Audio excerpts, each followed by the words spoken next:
Hey everyone, Radhe Radhe, welcome back to my channel. So this is Sakshi.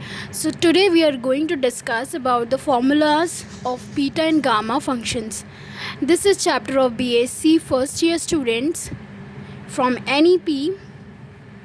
So हमारे जो beta and gamma functions होते हैं उसमें बहुत सारे टाइप के फॉर्मूला यूज़ होते हैं. Like if we have a integral x m to the power minus m bracket 1 minus x to the power n minus 1 dx.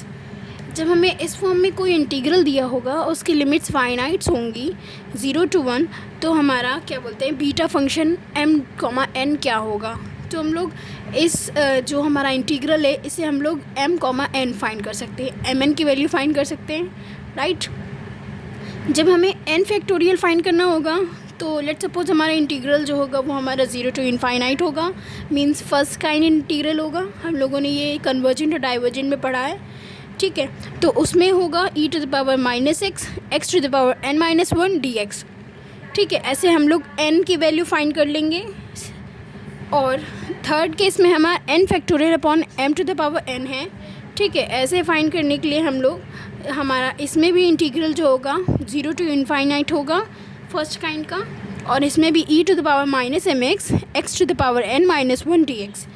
इसमें हम लोग क्या करेंगे, जो हमारा क्वेश्चन में इंटीग्रल में e की वैल्यू जो दी होगी पावर में उसे हम लोग माइनस एम एक्स के इक्वल रखेंगे, तो m की वैल्यू आ जाएगी. और x की पावर जो हमें इंटीग्रल में दी होगी हमारे क्वेश्चन में उस पावर को हम लोग n माइनस 1 के इक्वल रखेंगे, तो हमारा n फैक्टोरियल आ जाएगा और m to the power n भी आ जाएगा ईज़िली. अब जैसे मान लीजिए हमारा जो क्वेश्चन है वो इस फॉर्म में दिया हुआ है x to the power m minus 1 upon 1 plus x to the power m plus n.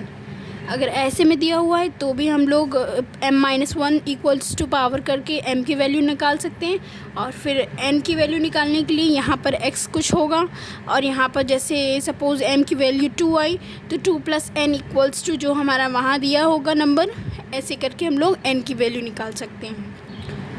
Beta and gamma function में pi upon sine n pi को हम लोग लिखते हैं 0 to integral x to the power n minus 1 upon 1 plus x dx. Okay, अब ये हमारी कुछ ये प्रॉपर्टीज़ ऑफ गामा फंक्शन है. Like factorial of n plus 1 हमारा होता है n और ये n फैक्टोरियल, ठीक है. और n factorial 1 minus n factorial होता है पाई अपॉन साइन एन पाई के इक्वल, और ये हमारा जो 1/2 फैक्टोरियल होता है वो रूट पाई के इक्वल होता है. लेट सपोज़ कि हमारे जो बीटा mn की वैल्यू है वो 2,6 है, तो हम लोग इसे बीटा n, लाइक बीटा 6,2 लिख सकते हैं. ये प्रॉपर्टी हमारी कहलाती है प्रॉपर्टी ऑफ बीटा फंक्शन.